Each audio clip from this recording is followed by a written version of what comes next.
Hello lovelies. I normally put a blooper at the beginning of these videos. There may well be one immediately after this. I haven't recorded it yet, it may happen. But what I'm offering you is the opportunity to make this month's podcast a little bit more exciting by turning it into a drinking game. If every time I mention the word alpaca, you take a little sip of espresso, you're going to be very well caffeinated by the end of it.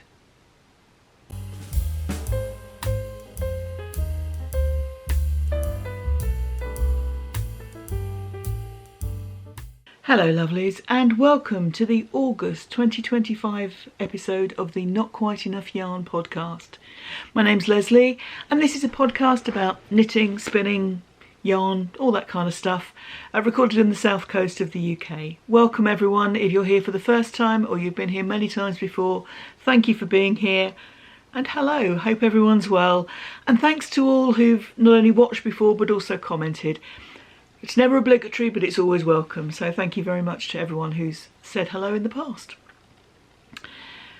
It's called the Not Quite Enough Yarn podcast, for those who don't know, because I rarely have enough of the same yarn to make a whole garment. I'm a, oh, that's pretty kind of buyer, so I have lots of these lovely single skeins here and that kind of thing. The top shelf here is more sweater quantities, which I will mix these with, hopefully. But I make a lot of things that have stripes, blocks, fades, different ways of putting colours together and different yarns together to use what I have. There is a make-along running, which is the modification mal, and that's running until the 15th of October. And that's for any pattern that you're making, knitting or crochet, that you are changing in some way. If it's just straight yarn substitution, that's not eligible for this particular mal. But if you are changing the stitch count, because your gauge is different, if you're changing the stitch pattern, so it's in stocking stitch but you fancy a rib, that kind of thing, or if you're changing the shape of the item, so that could be a different neckline, different sleeves, longer sock, shorter sock, different type of toe, that kind of thing. Anything that you are modifying to make better for what you want from the finished item. So better fit, preferred design, whatever it is. Entry is via Ravelry. If you're unable to use Ravelry, please email me on notquiteenoughyarn@gmail.com and I will put it onto the Ravelry thread for you. At the end of each month, I draw a pattern prize, which I'm going to do now. So there will be a little pause here and I'll record the pattern prize winner at the end of the month. Hello lovelies, leaping in here to announce the winner of the August prize in the modification mal. So I went from post numbers 256 to 503 and random.org chose post number 496, which was by Blecky, who is Miriam in the USA, and Blecky was commenting on another poster's project. So thank you very much Miriam, Blecky. Please do get in touch via Ravelry or email me notquiteenoughyarn@gmail.com and I will get a pattern to you of your choice. Thanks to everyone for taking part and congratulations. Cheers. So congratulations to that winner. Thank you very much. Please get in touch and we'll get that pattern to you. There will also be grand prizes. Yes, prizes, plural, 2 of them, at the end of the make-along, which will be announced in the October podcast, which isn't that far away now. Isn't time flying by, as always? So yeah, that's the kind of notices. Some of you noticed last month that my knitting machine was all boxed up and packed away. It has now gone to a new home. I felt that because of some of the medical stuff I've had going on, using a bit of machinery that requires a lot of twisting around the waist in the middle probably wouldn't be a good idea. So I offered it on the local Facebook pages and it's gone to a community group. It was actually, I tend to go on a first come first serve basis, and it was claimed by an individual, but then this community group had also claimed it and the first individual said, oh, let them have it, which was a very kind thing for them to do, so thank you to them for that. And they came and picked it up in the week. So that's gone on to a new home where it will hopefully be used by many and enjoyed and useful. And that was my phone pinging, I don't know what that's about. Yeah, so that's now gone. I do still have a table where it was, which means I am set up with a yarn winding station. I have a Swift one end and my cake winder in the other end, and I've got capacity to put my little measuring device in the middle. It's a crafter's dream, I tell you. It's very early in the month as I'm recording this intro, which makes sense, so not a lot to say at the moment. This isn't the health update because I'll do that at the end, but I do have quite a case of cast-on-itis at the moment, and I'm going to show you 2 items that I have started. Now, I went to visit a friend in the week, and she said, "Could I ask you a favour?" You can ask. "Could you make a knitted doll?" I said, "Well, I can try."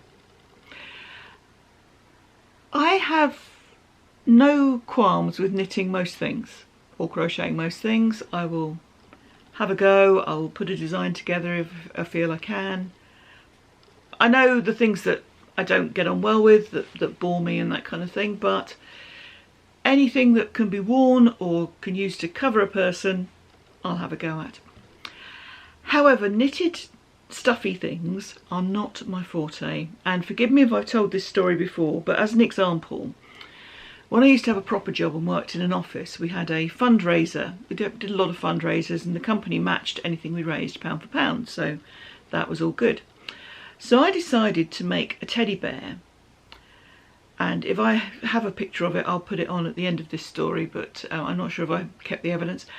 So I decided to make a teddy bear and put it in the office with a list of like 30 names, and it was, you know, 50p a go or something like that, with name the bear. What's the name of the bear? Was this little contest to raise some money for charity. By public demand, it kind of changed from what's the name to what is it? So yes, stuffy's not my forte at all, but she asked, and she's been a friend for a very long time, so I thought I'd give it a go. I had a look through the pattern book that I was using last month, my grandmother's pattern books of all the toys and bazaar and fate gifts, and they did have some doll patterns among those books, but they were very big. A lot of them were kind of 18 inches tall, you know, they were quite sizable. And given that my friend has to post this, that's not the best option, and it's kind of being sent as a joke. She bought a couple of knitted dolls for her niece's children, her great niece, great nephew. Sent them to niece rather, who said, "Well, where's mine?" So this is what I'm making. I'm making the doll for a fully grown woman with 2 children. But having said that, the friend who asked me is the one who once asked me to make a waistcoat for her teddy bear because she didn't want it getting cold. So we're kind of on a level here. So the patterns that I had, I felt would be too big a thing for her to post. Had a quick look online, and there was a free pattern by Greenhowe, and I will put a picture up here because this is very pale. If you're in the UK and you want to make a knitted toy, Greenhowe is kind of the name. She has a huge number of patterns, published in lots of magazines, has published lots of books, and yes, very, very prolific toy designer. So I thought I would go with her because I felt that would be, you know, a well-established designer that I could have confidence in the pattern. Not that I wouldn't have confidence in others, but you know, you kind of find some comfort in a name that you know. So Greenhowe's Dainty Dollies, or as I keep reading it, Dainty Doilies, which is something else altogether. And they're about 6 inches tall, so they're about right for size. I've started this morning, and that's as far as I've got. So we have 2 feet, 2 legs, and joined together for the body. So that's the first cast-on-itis item. The second is a bit of a rethink. I keep all the oddments and scraps, pretty much. No yarn goes to waste, pretty much. And I had a lot of double knitting weight bits, leftovers from various projects, and I kept them all together thinking I would make a scrappy sweater. I'm doing the same with 4-ply or fingering weight scraps as well. I have a couple of scrappy sweaters. I probably don't need another. So I started to have a rethink. And I'm on a bit of a blanket kick at the moment. In my head, I'm making blankets for members of my family and friends, whether they want them or not.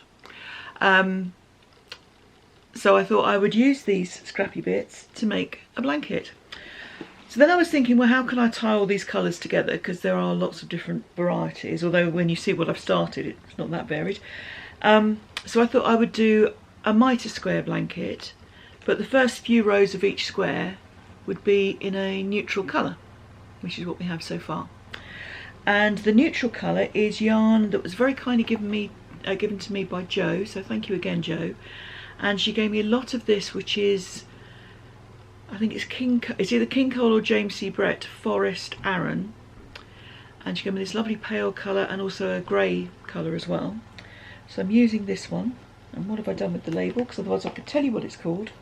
I'll put it in the notes below. Anything I make, any patterns that are linked online, any yarns, I will link below. One of my neighbours has just started mowing their lawn, so apologies for the noise. But yes, I've started this mitre square blanket. So very simple, 51 stitch mitre square. Some people I know on the wrong side row, they'll then do a purl stitch for the centre to highlight the seam going up the middle of the square. I don't do that, I just knit it all. What I have started doing, I didn't do it in the first one, but where I have a change of colour, rather than have the garter bumps, the sort of purl bumps if you like, I'm doing that in stocking stitch if it would otherwise have been a wrong side row, just to give a smoother line between the colours. I think I'm probably going to do this about kind of that wide. That's helpful on a screen, isn't it? These squares are about 5.5 inches, and I'm probably going to do about 10 across, something like that. So it'll be enough to put over a single bed or to put over a person if they're sitting watching TV or what have you. I have quite a bit of double knitting yarn in scraps and end balls and that kind of thing. I have started making some Russian joined magic balls, but I do have quite a lot. At the moment they're all of a similar-ish colour palette, although there is a bit of variety in here. So it'll be a good way to use these up, but hopefully not have it looking too disjointed because of this cream around each square. That's the plan. Let's hope so. So that will be a long-term project. I'm going to work on it until I've used up the scraps I already have, and then just add to it as I finish the double knitting weight project, put the scraps into the blanket. That's the theory. Okay, my lovelies, thank you. I'll see you for the next clip. Cheers. Hello, lovelies. I have a friend who spins, who mostly spins art yarn and kind of likes different weird and wacky things. So I thought I would make her some of my imperfect row legs. So we've got a bit of everything in here. We've got some sparkle, we've got some alpaca, we've got bristles from the brush I was using to put the fibre onto the blending board. Don't think she wants those. There's merino, there's some Corriedale mix, there's all sorts. So stuck with the same sort of colours. I've got my alpaca that I'm spinning all month, so you'll see some of that later. Some bright yellows, some strong red, some white, some pale grey, and then some glittery stuff. And yeah, a selection of imperfect row legs from my friend for her birthday. So I hope that she likes them. I'm pretty pleased with how they've come out. They are imperfect, because my row legs always are, but I'm getting quite a lot of, hopefully you can see the sparkle in there. and when spun, or a bit of vegetable matter from my alpaca, when spun, I'm hoping that'll give a lot of variation for her, which is the sort of thing that she likes to spin. It's made quite a nice little bundle gift. I'm rather pleased. Cheers. Hello lovelies. Now when it comes to organisation, I'm not always very good. It's Sunday today, and this afternoon going to a friend's house where we're celebrating a birthday. So on Wednesday I thought maybe I need to make a present. I know. There is, however, a really quick, fun and I think rather lovely shawl pattern called The Fern by Jan Power.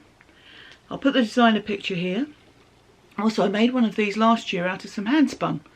I'll put the picture of that here. And I thought this would make a nice gift for my friend's birthday. I started to use some of my hand spun, but it felt a bit hard. My hand spun often does. I don't make it very lofty. I do it quite very much worsted, not woolen spun, so it is quite tight and hard. So for a shawl I thought not as soft and gentle as one would like it around the neck. So in the desperate hope that my friend does not have an allergy to mohair, otherwise I've made a mistake, I decided to combine some lace weight yarn with some mohair, and I made this. As you can see, it's quite a good size, and the yarns are wool on the X lace weight. That was some yarn from Devon that himself got me a while ago in the Blood from a Stone colourway, and it's very subtle. It's mostly a sort of bluey grey, but every now and again it's got a little bit of kind of pinky red in there. I don't know if you can see that.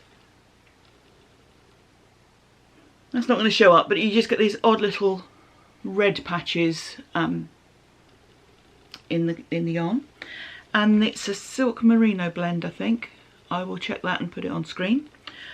And the lace is by Lamington Lass in the Hazy Cloud of Lace base.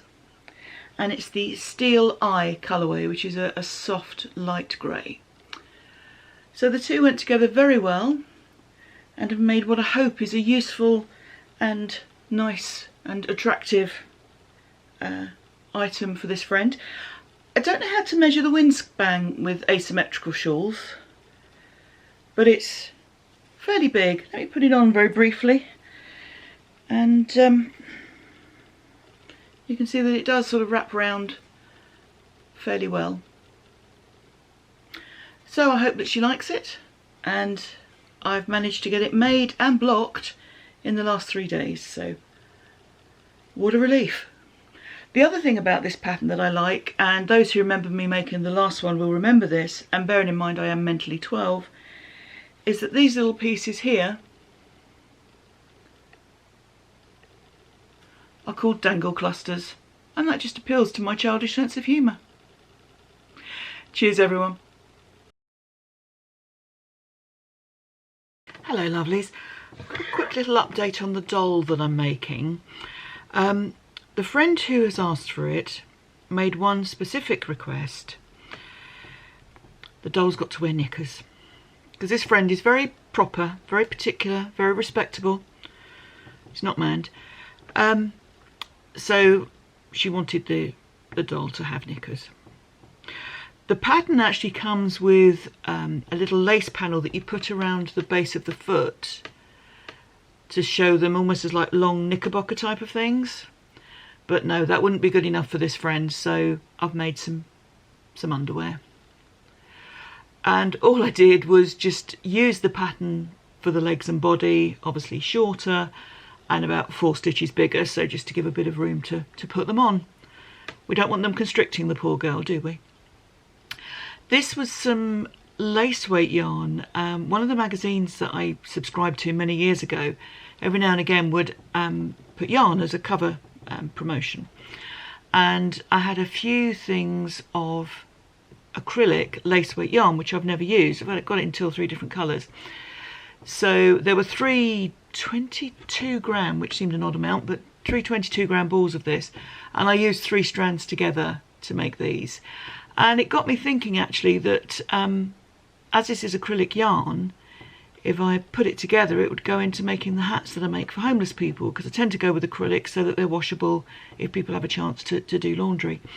So I've been plying some of this yarn on the wheel. I think I spend more time plying on the wheel than I do spinning yarn, you know, from fibre. But anyway, it's being used. So this little doll has underwear, and I have some more yarn to make hats out of. Cheers. Hello lovelies. Small bit of progress on a couple of my so-called rota projects, the ones that I work on every now and again, every few weeks or so. And I've got 2 more of the crochet squares from the Jan Eaton 200 crochet squares book. I think I'm going to make about 144 of them, make a big square blanket that way. So the next 2 that I've got done, here is the first. It's the bobble stripes. And with all of these I've got oddments and scraps of 4-ply weight, so that's fingering weight, acrylic mostly, yarn, bit of everything in there. And I'm edging them all in this dark brown to give some cohesion to the whole finished project. So that's bobble stripes. And the other one is called shell lace.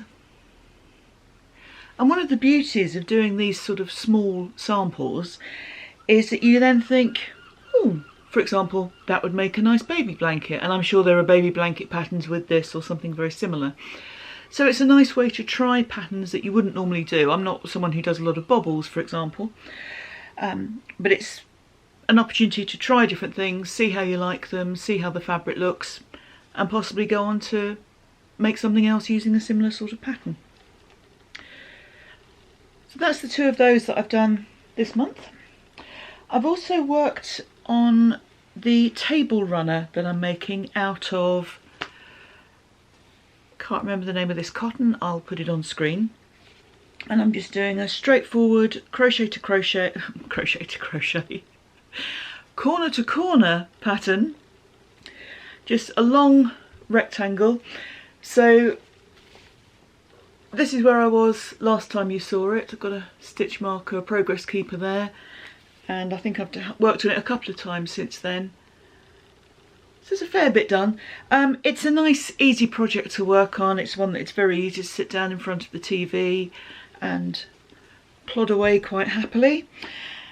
And the plan is, basically I'm going to knit a rectangle, this rectangle.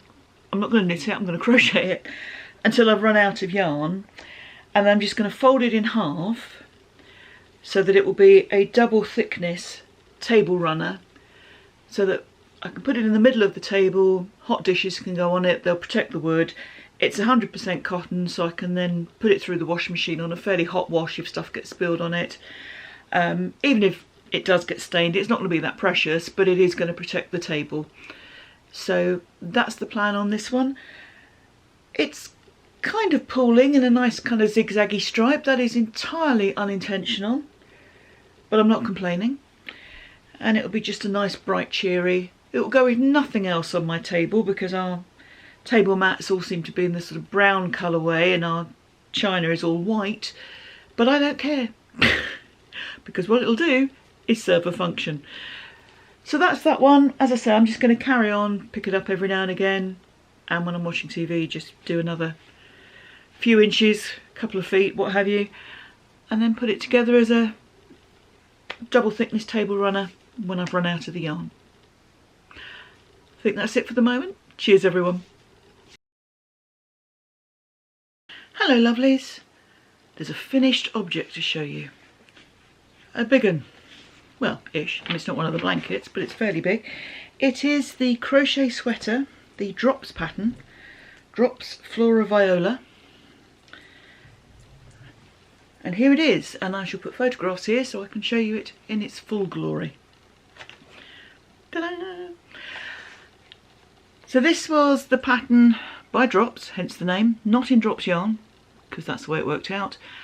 And I have spoken about the pattern, not for the beginner not for those lacking in confidence, but if you are a confident crocheter, you can work your way through it.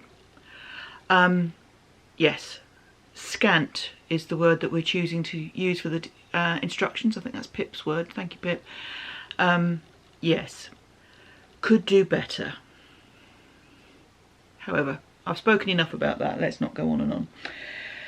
But this is the Drops Flora Viola sweater, and it is in a variety of yarns, which I have written down.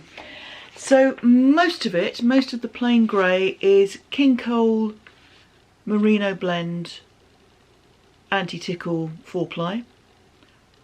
Often used in these projects because I like it very much and I find it a very good value yarn.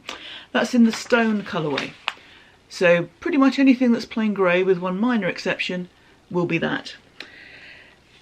Then we have this first colourway here, and what I did is I went through the stash and I pulled out the grey yarns that have bits of colour in them.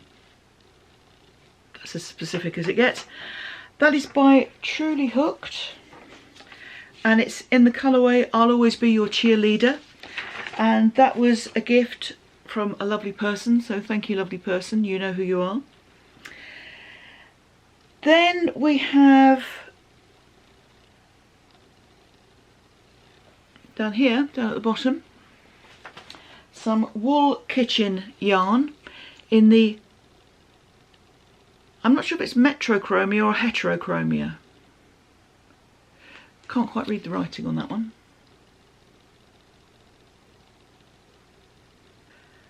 But it's D3, so that's the colour on that one. So that's a paler grey, again with other colours in.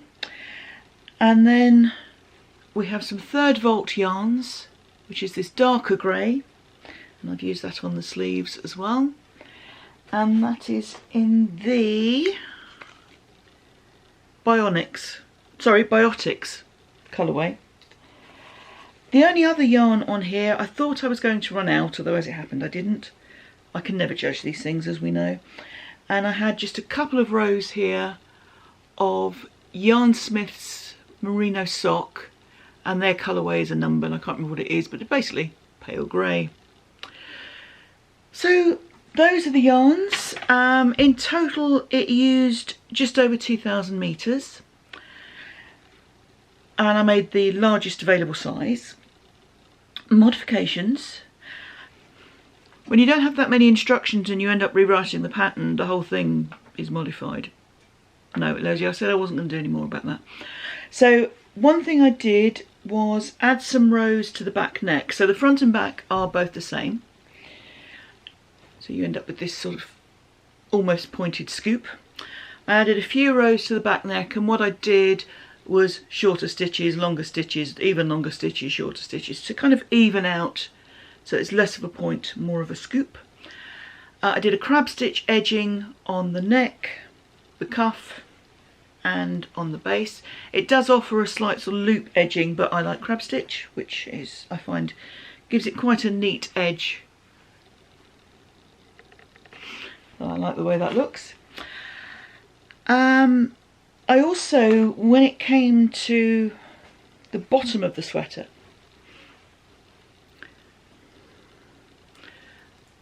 I altered the lower rows. So again, using different heights of stitches, I kind of softened this out a bit. So it comes down to a V point.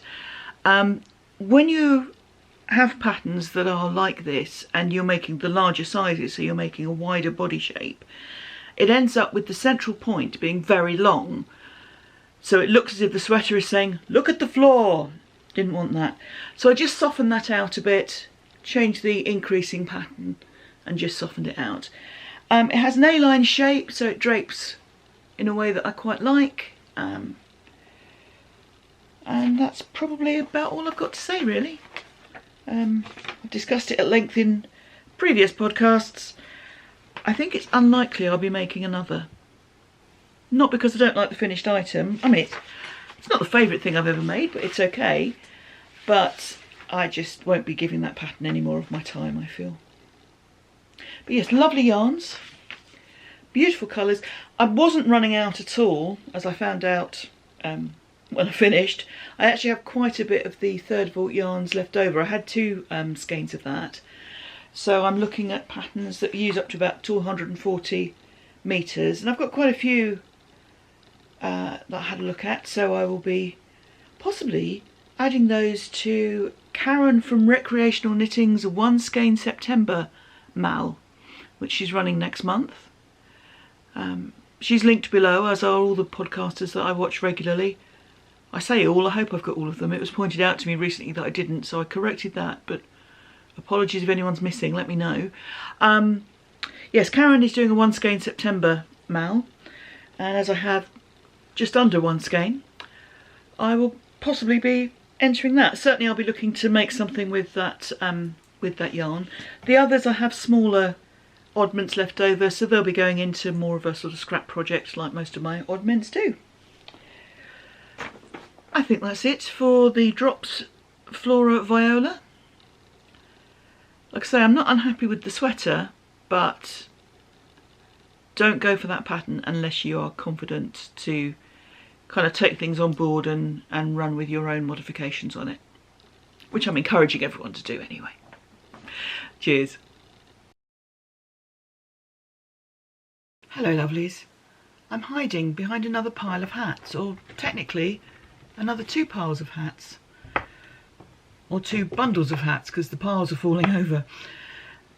This is it for the hats for the time being. I have other things I want to do with the Whirly Whirly machine, and I'm coming towards the end of the yarn that I've been using for these, but basically these are all made on my Addy King Size Express using DK weight acrylic yarn that's been given to me, that I've bought, that I've inherited, just generally stuff that can be used for this, which will hopefully be of use to homeless people in my local area. There's a local charity that I like to donate to where I can, and they're going to be sick of my hats before too long. But for the moment, this is all I'm doing. There may be a few more before the end of the year, depending on what yarn I find as I go through the stash, but for the time being, that's it. Like I say, 15 this month, 14 last month. I've lost track of how many altogether, but quite a few, and I just really hope that they're useful to someone. Cheers. Hello lovelies. Have a finished object, a very little one. She's done. The little doll is finished. I'm not going to say I enjoyed every minute because that would be a lie. However, that is nothing to do with the pattern. That is purely me and toys. I'm just not a toy maker as a rule. However, I do really recommend the pattern, particularly if you're not a regular toy maker, because the instructions are very clear, even down to when you're stuffing the arms, how big they should be, so you know if you're not packing it too tightly or leaving it too loosely. So this is the Dainty Dolly by Greenhowe, and I will link it below. And yes, she is done. So yarns, mostly oddments and scraps. The teal of her dress is King Cole Price Wise, which is 100% acrylic. They're all double knitting weight yarns except for the undies, which I've already told you about.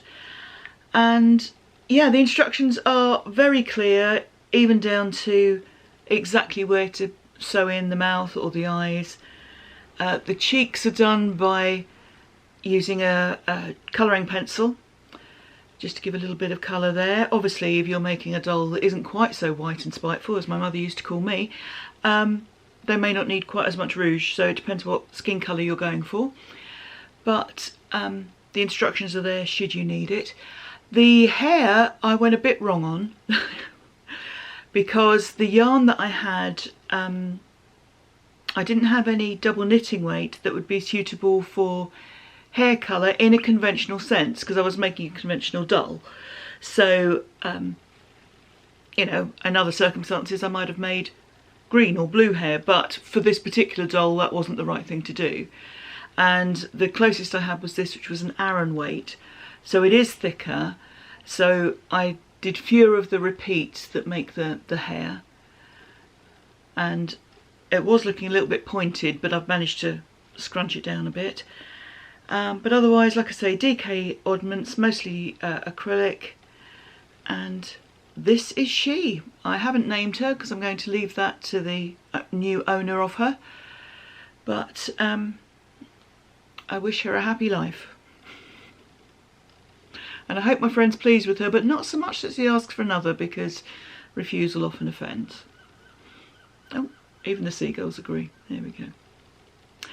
I've started another project. This is on the Whirly Whirly machine. I said that I had finished hats for the time being, and you can see the Whirly Whirly here, and you can see something hanging from it.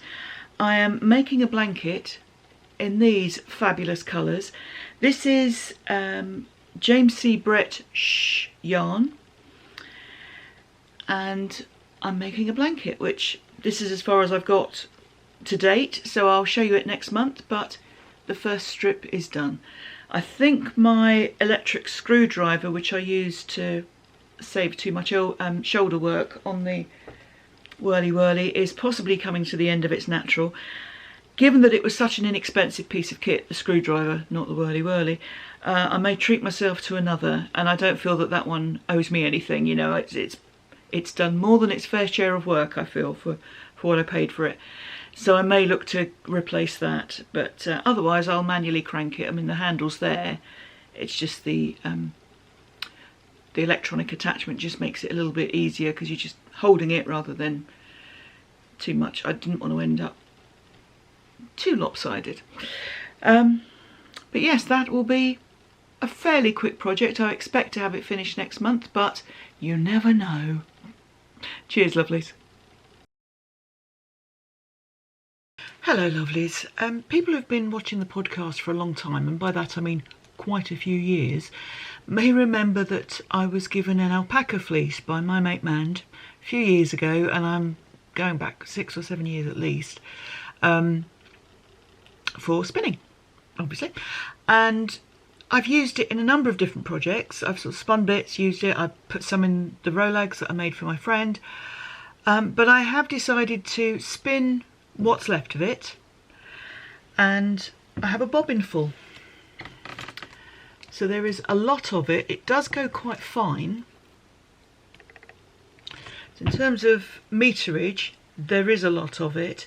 But I decided to spin it all. I started off, it's a little uneven and there's bits of vegetable matter in it. I got the fleece processed at a local company that it's their business to process alpaca fleeces, so that was an excellent local find. But there are still little bits of vegetable matter, and it's a little bit lumpy bumpy in places, bits of fluff that have stuck, if you see what I mean. So I first of all tried to make Rolegs out of it, but I found that actually worked as well if I just had the fluff in a container, that I just picked bits out and spun a little bit at a time. The bits of straw I sort of pulled out as I went along, but that's what I've ended up with, so I'm pleased with that. And I'm going to spin it with other things. So firstly, when I'm plying fibre or plying singles and I have bits left over, I tend to stick them onto this bobbin. So there is all sorts on here, from everything I've spun in the last probably year, 18 months, whenever I last cleared this bobbin. So there's a lot to clear there. And also I had a look in my fibre stash and spotted a few things. None of them have been in the stash that long. Back in April I went to a local fibre place, show, and bought some braids or some bits of fibre from a local dyer, and I put a couple of those onto this bobbin, along with a mixed pack that I got from Oh So Crafty, I think it is, excuse upcoming rattling.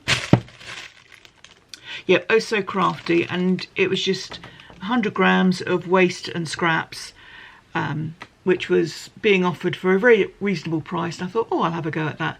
The only thing is, you have no idea what the fibre is that you're spinning. So there's few bits with some sparkle in. There's some very toothy woolly fibre, and there are others that are much smoother, softer. So a real mixture. So I'm going to apply these two together, and then when that's used up, I'm going to apply this one in. So it's going to produce a fair old skein of yarn, but it will be a good way to have used this this alpaca. So I've got the last of it out of the bag and into yarn, which is what it was meant to be. And depending on how much I've got, I'm expecting it'll probably turn into a shawl, but we'll see what I've got and how much there is and how thickly it comes out. I think it will be relatively fine. This comes up relatively fine, this certainly does, and these aren't too bad either. So so I think it will be a kind of 4-ply finger and weight equivalent, but we'll see once it's applied. Cheers. Hello lovelies, I've just finished plying that alpaca, and I said there would be a lot of yarn.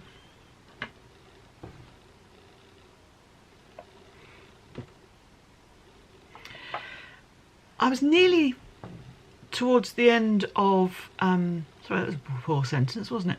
I was nearly at the end of the coloured yarn that I had been spinning, and I still had quite a bit of the alpaca left. So there is some of the Falklands merino in here, but the rest is the alpaca spun on itself.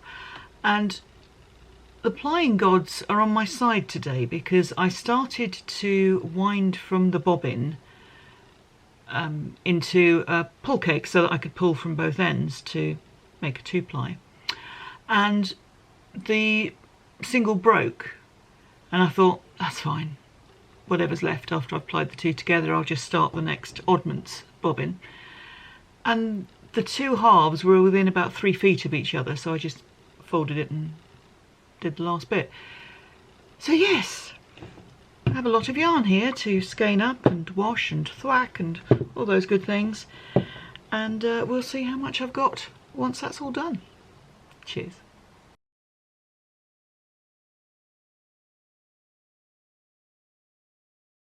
Hello lovelies, I've got the door open for good weather. I'm hoping that the noise from outside isn't too disruptive. I've got a work in progress to show you, and another new cast on, of course. So this is the work in progress, and this is the Salty Days tea, which I'm doing, as you can see, in a number of colours and getting some seriously funky flashing going on here. So this is the Salty Days by Veronica Lindberg, a pattern that was very kindly offered to me by someone else who'd won a prize, but they wanted me to have it, so thank you again to them. And somewhere there's a, there you go, I just joined for below the sleeves last time you saw this. I'm not particularly enjoying it. Nothing wrong with the pattern, it is just me, I think. I'm on a bit of a colour work kick rather than a texture kick at the moment, I think. Yeah, I'm not, I'll wear it, I mean I'll use it, and it's, I don't know what it is, it's not growing as quickly as I would expect given that it's a double knitting weight. I think I've made too many ranunculus sweaters and things like that that are on much larger needles and therefore grow really quickly. This one feels a little slower in comparison. I enjoy the variety of the textures, so we've got a sort of cable pattern here, and we've got a couple of diamond eyelet patterns, and between each section there's an eyelet stripe. Now I'm on a rib pattern. When this, now I could actually finish it here and move on to the welt, the rib for the welt, which is a slightly different rib, but I would like it a little longer. I've measured it against one of the sweaters that I wear a lot in the colder weather, and I would like it a little bit longer than the pattern suggested. So I'm going to carry on with this a little longer and kind of go from there. Yeah, I don't know why, I think it's just me not feeling it at the moment. Absolutely nothing wrong with the pattern. They're all really nice yarns to work with. I don't know that it's my favourite colour combination that I've ever put together, but I don't know why. I mean, I like brights and I wear brights, so there's no reason why that wouldn't then work for me. Maybe I'm just having a bit of a bad mood. Like I say, don't let it put you off the pattern. It's a great pattern, very clearly put together. It's one of those patterns that has many pages, but that's because it has a lot of detail. So very clear instructions. I'm just not feeling it at the moment. I'm still doing it. It's on my rota. I'm doing it kind of once a week. But I find I'm resisting. And maybe that's because I've got something new on the needles, because that always does it. Last year, when I started to have some medical treatment, a friend bought me a wrap, and it's a machine knitted, sort of commercially produced wrap, and it's basically a large rectangle. And it's nice and it's useful and it's lightweight and it's just a nice thing to kind of have around the shoulders. And I thought, I'd like to make something like that. So this is the third sort of version of what I've tried to make. I tried a couple of crochet ones because I wanted it light and airy.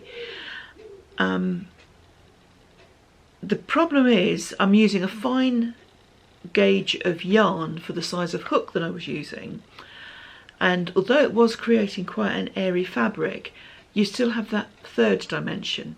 We tend to think of knitted pieces, especially rectangles, as this by this, but of course there is a thickness to them as well.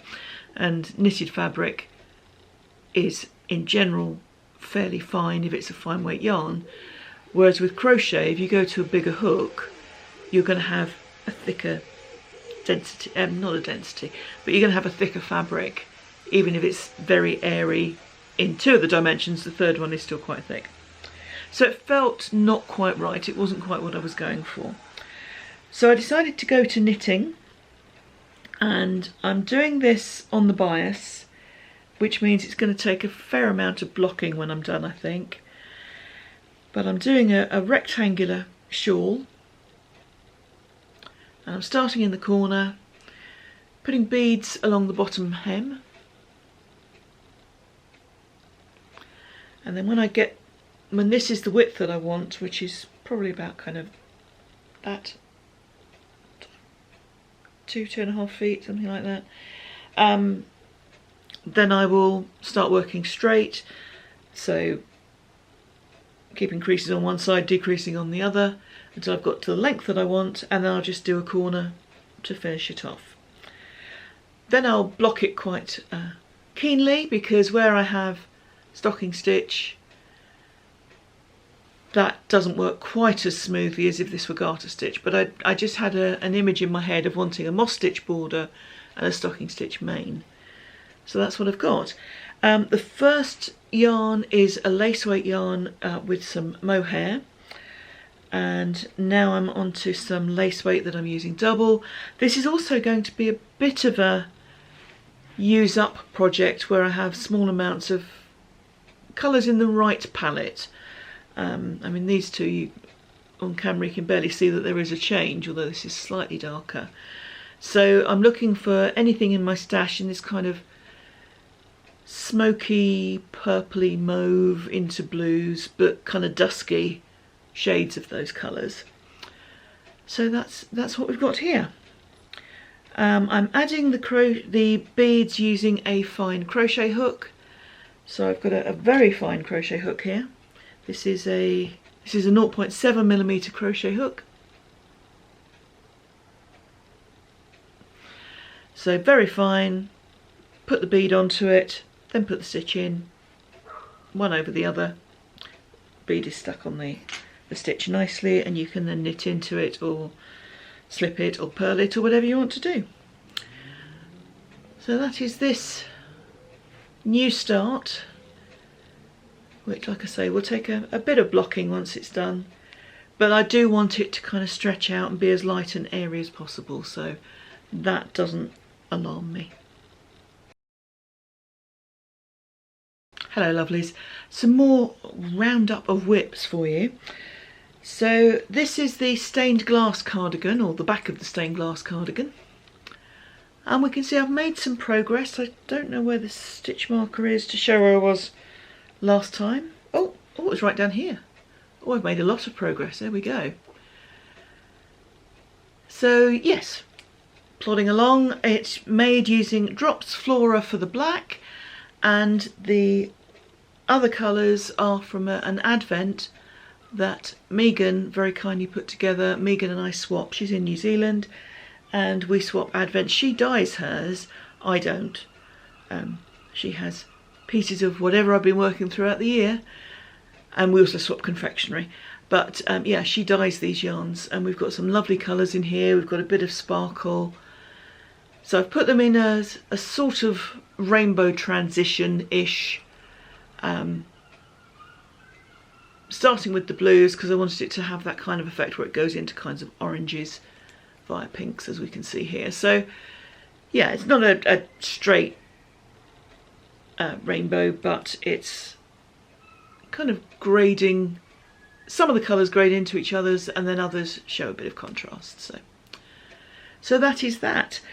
I'm about halfway through the back, I think, and again this will need blocking because the rib keeps flipping up. But I'm pleased with how it's coming along. It was always going to be a long-term project, and yeah, it's chugging along nicely. The pattern for that, I'm using the serotonin for the numbers, and I will put on screen the designer because it's gone out of my head, and then I've charted my own stained glass window to fit into those numbers, as you do. Talking of colour work, every morning I wake up fairly early, earlier than himself, and sometimes earlier than the dog, although she quite often gets up with me. And I'll get up, make a cup of tea, and sit down here for about an hour working on the project I'm just about to show you. And even when himself is away, as he is at the moment, I still quite like that quiet, ease oneself into the day hour with a cup of tea and a bit of knitting. And I've been using that time for this particular project. So this is the cowl that I have been making. I'm just unwinding it all at the moment. Paula very kindly sent me an advent earlier this year, which I opened last month as a sort of nod to Christmas in July. Didn't get anywhere near finishing the project and still haven't, although I'm getting towards the end of it. But it's a long cowl. It should wrap twice around the neck when it's done, with different colourwork patterns which I've taken from books in my library. So there's an Alice Starmore and there's the alternate patterns. I have slightly adapted some. I've got 200 stitches on here, and I've made sure that my chart has 20 stitch repeats. So sometimes these might be 5 stitch repeats repeated, 4 times within that 20. Others might be a straight 20 stitch repeat, which I then have 10 times. I think it's 200 stitches, or is it 100? It's not 200 stitches at all, it's 120. Where did I get 200? Anyway, that doesn't matter. I've also realised I've lost a stitch marker, but I shall find it. So, how are we going along with this? I chose cream for the background colour. My initial thought was to go dark, but I'm doing the stained glass sweater, and also a lot of these yarns are quite dark, and the contrast really wasn't showing up as much as I would like. So against cream, they are working well. I do have a couple of very light yarns in this advent which aren't contrasting well with this background colour, but I will put them into another project, so that's no problem. So some of these you will have seen before, but a selection of patterns, and I'm doing each one in a different advent colour. So some I'm not using very much at all, others I'm using quite a bit. And this is where we're at. So I think I've got another 3 motifs of varying length, and this will then be my finished cowl. So I'm going to block it and weave in the ends before I Kitchener it together. The ends I will weave in, although in theory they're going to be kind of locked within the tube, so don't need to be very carefully done, but I do want to make sure they're secure and that we don't start getting loose stitches where I've changed yarns or anything like that. So I will make sure that that is all as it should be. But I am pretty pleased with how this is going. I'm not someone who has, up until this year, done a lot of colour work. I've done the odd bit and piece, but not a lot. So the fact that this seems to be coming out fairly okay is quite gratifying, and I think when it's blocked it will look pretty good. In terms of floats, I'll take some pictures once I've got it inside out, once I've finished. Yeah, they're not that exciting. They just float. So that is that project too. Hello lovelies, a couple of blanket works in progress now. Oh, Heidi's on the move. Hello sweetheart. One crochet and one knitted. That's blankets, not dogs. Oh, she'd be so much easier to walk if she was crocheted. Anyway, I digress. So this circular one, and the name I shall put on the screen, is Growing. I think when you saw it last, I was in this band of colour. And yeah, this is a work until I've run out of yarn project. I've got quite a few bottles. I say, I'm having the most lovely time and you're all my best friends. I have quite a few balls of Jaeger Minstrel, which is this green, and this is James C. Brett Shush. It's the only one I have in this particular colourway. I have the others that I'm making in the Whirly Whirly machine. But yeah, it's getting bigger. And as the evenings are getting cooler, it's easier to work on than it was a month ago. Don't know how big it will get. I mean, it'll be a good lap size because it's kind of that already. Yeah, it should be a reasonable size by the time it's done. So that's the crochet blanket, which I should put a marker on to show you where I am, or to mark where I am for next time. So we've got this little kitty cat marker, which if I remember rightly was a gift.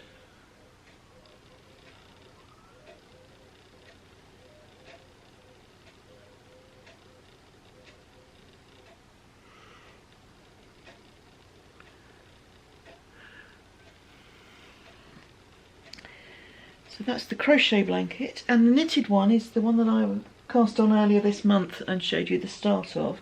This is the mitre blanket, mitre square blanket, which I think I said I was going to do about 10 squares across. I've actually done 7 before starting the next line. Now that doesn't mean that I can't add to the width of it, but this felt like a sort of reasonable width. So this is where we're at the moment. Some of the squares have all one colour, others have a lot of oddments all put together. Where I've been using pearl rose to stop there being too many changes in colour bumps, because if you look at the back of that you'll see what I mean. This does change the tension slightly, the gauge, so again a little bit of blocking will be needed just to keep that more of a square, hopefully. But we have got different thicknesses of yarn in here as well. I'm going between sort of a thick sport weight and a fine Aran, depending on what oddments I've got left. So there will be a little bit of uneven gauge, but I think for a blanket of this nature it doesn't really matter. A lot of the colours seem to be in the colour palette which we know that I use and what this new wrap is in.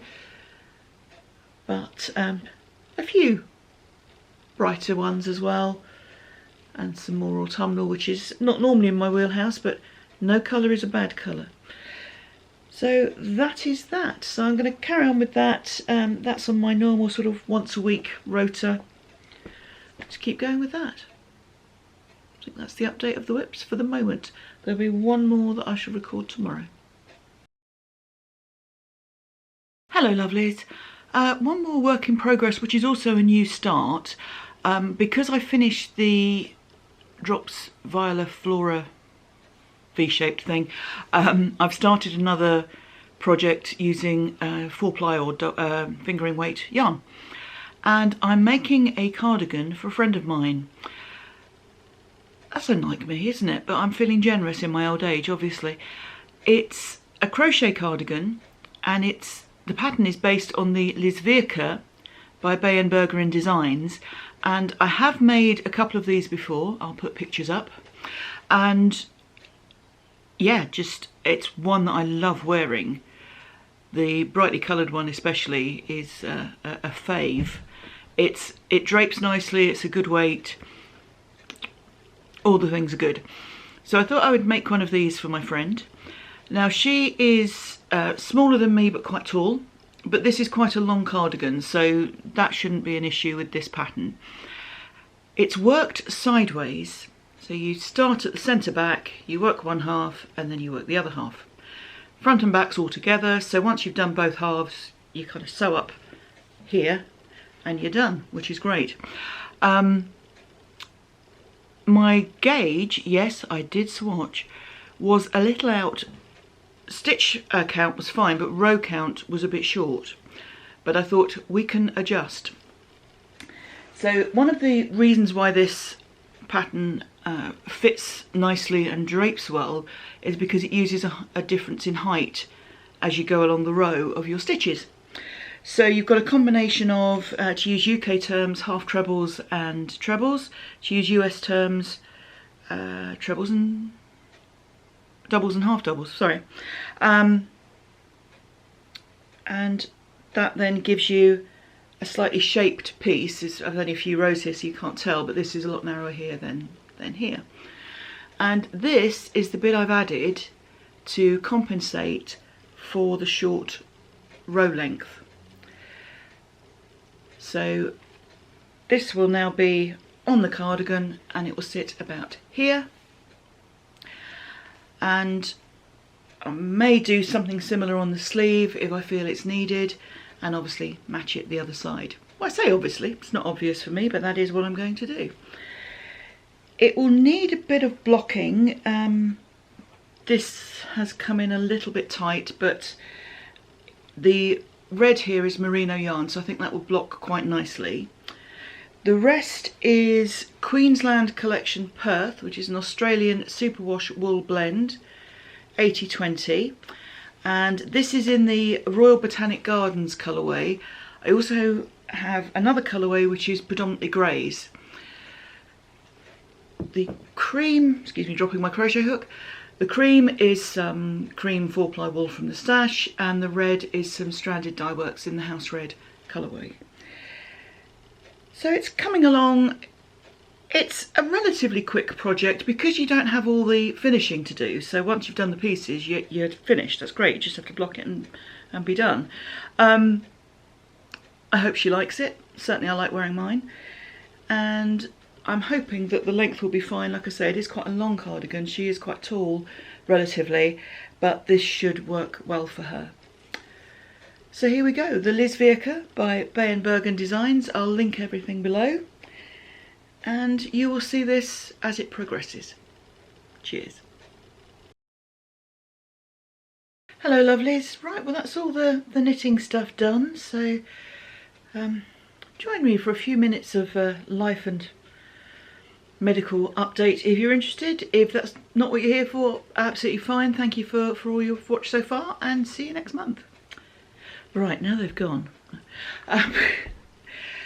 Yeah, so I said at the beginning that we could have a drinking competition for however many times I use the word alpaca in this episode. I suggested a sip of espresso every time I said alpaca. If you then took a sip of water every time I said block or blocking, then I think that would very much dilute the effects of the caffeine, although it would leave you with a very full bladder, so may not be ideal. However, the reason why I said alpaca, alpaca, alpaca is because I've been back to the alpaca farm. I went there with himself last month, and the beginning of this month I went with some friends, so I had a lovely trip, lovely afternoon tea again, wasps again because it was summer and there's jam and cake and sweet things, so the wasps had to be avoided, and we kept everything covered over as much as possible. But we fed the alpacas, we stroked the pygmy goats. It was a lovely afternoon with nice folks, so that was good fun. And it's the sort of place that it's quite rural, and you can hear a train in the distance sometimes, or the local school if you're there in term time, but it is a very quiet, very peaceful place, so it does the soul good to go somewhere like that and just have a couple of hours. I'm not a big communing with nature sort of person, but just, you know, stroking the animals, having a nice tea, spending time with good people. So it just is the sort of place, as soon as you get there, you feel some of the tension go. So that was lovely. That was a really nice thing. I've written a little list of things to talk about because, yeah, most of it is now health update. As expected previously, I'm going to start some more chemotherapy. I was told at the appointment 3 months ago that I had some new tumours, and it feels a bit like we're playing medical whack-a-mole, because radiotherapy has reduced that tumour, but this one's come up. You know, it feels a bit like that. So I was saying to the consultant when we had the appointment 3 months ago, is this my life now? And she said yes, and she did use the phrase life-limiting, which was a lot to hear. And it doesn't mean that I'm about to keel over, hopefully. I've got too much to do. It also doesn't mean that I'm going to kick this thing's backside and going to beat this thing. I possibly won't, but it's okay. What it does mean is that we are managing it. So rather than trying to cure what I've got, we're trying to manage it. And the consultant did say, I could calculate for you the kind of how long a life limiting thing. No, thank you, but that is not information that would be helpful for me. So, and I know from experience, I mean, I've taken over 2,500 funerals, and you can imagine how many of those were for people with cancer. And I know how often people have been told, oh, they had X amount of time, but they lasted another X months or years, or they had X amount of time, but they only, you know. So that sort of information isn't useful, because there's only so much that can be predicted with all the medical knowledge in the world. So, so yeah, we decided not to go down that particular route, and we're just going to manage it as best we can. So the plan is to treat things as we can and keep things comfortable and, as I say, managed. I was very concerned at one point that chemotherapy as a treatment option would be off the table because of the problems with my kidneys coming from the last lot of treatment. But there is a chemotherapy that I'm being offered which clears through the liver rather than the kidneys. So that means that is a possibility, which is great. And that gave me a surprising amount of hope. I was going through a pretty rough patch mentally, as you can imagine, after hearing that sort of news.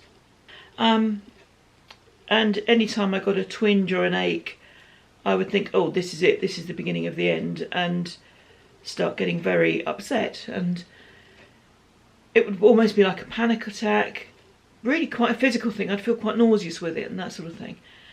Thankfully, as a chemotherapy patient, I have some pretty good anti-nausea medication around, so that helped.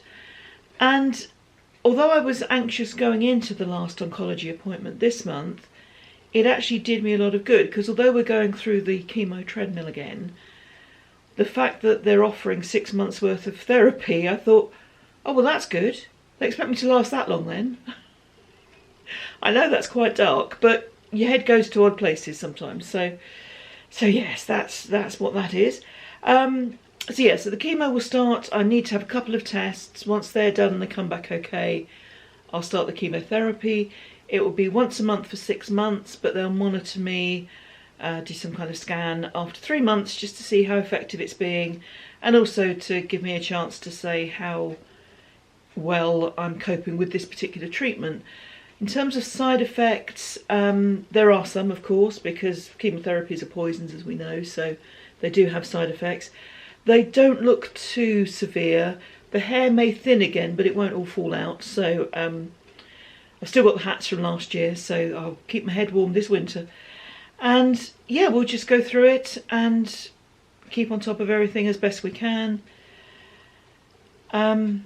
I consider myself very fortunate that I have been pretty lucky that there's not a lot of pain there. I've been very comfortable. The fatigue is a thing, but when you're ill with anything, fatigue is a thing.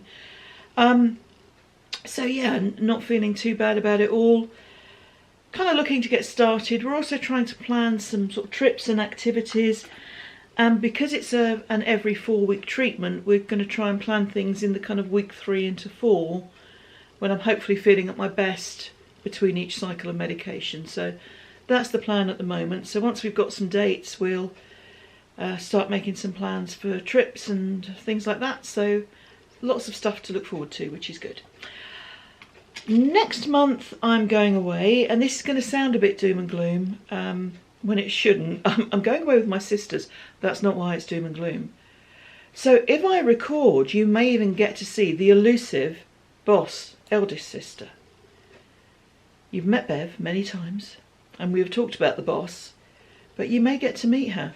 I will ask her if she's happy to be videoed, but she might not be. We're going away to a place that was a favourite holiday destination of my parents, and we're going to scatter their ashes. So like I say, sounds a bit doom and gloom. I will try and record some footage of the landscape because we're going to a beautiful part of the country. Obviously I'm not going to record the ceremony such as it will be. I mean, it's not going to be a ceremony as such, mainly because it's a very private thing, and partly because I'm not sure if it's entirely legal. So yeah, don't ask, don't tell. So yeah, so we're having a short trip away, and it will be just the 3 of us, so that should be good fun. Normally have quite a laugh when we get together, so looking forward to that. It will be a difficult, you know, it'll have difficult moments in it, but hopefully it will be an enjoyable trip in the main, with paying tribute to people we love. So that will be a good thing. Apart from that, yep, that's really all I've got to say. I mean, late summer into autumn is my favourite time of the year. I love the colours as the trees start to change. I love having these kind of sunny days, but the cooler evenings just really feels quite refreshing after a hot day. Whereas in the heat of summer, because it gets so humid here, if you have a hot day in the heat of summer, it just builds up into a humid evening and night. Whereas as we're getting into the time of year where it's fresher air, clearer, and just feels a little bit lovely. So looking forward to that. Like I say, hopefully planning a few trips once we've got dates and can start making those arrangements. But apart from that, we're just plodding on, I think. So thanks for being here as always. Thanks for your comments. Thanks for your thoughts. I always love to hear from you. And I hope that whatever you're doing, you're finding time to do the things you enjoy, whether that's crafting, getting out in the countryside, you know, whatever it is that works for you. I hope you have time to do it. And I hope you're keeping well and you're enjoying life. And if you're not enjoying life, I hope that whatever's ailing you passes soon and that you get back to having fun. Take care, everyone. Thanks so much for being here. Lots of love to you all, and I'll see you at the end of September. Thanks a lot. Bye-bye.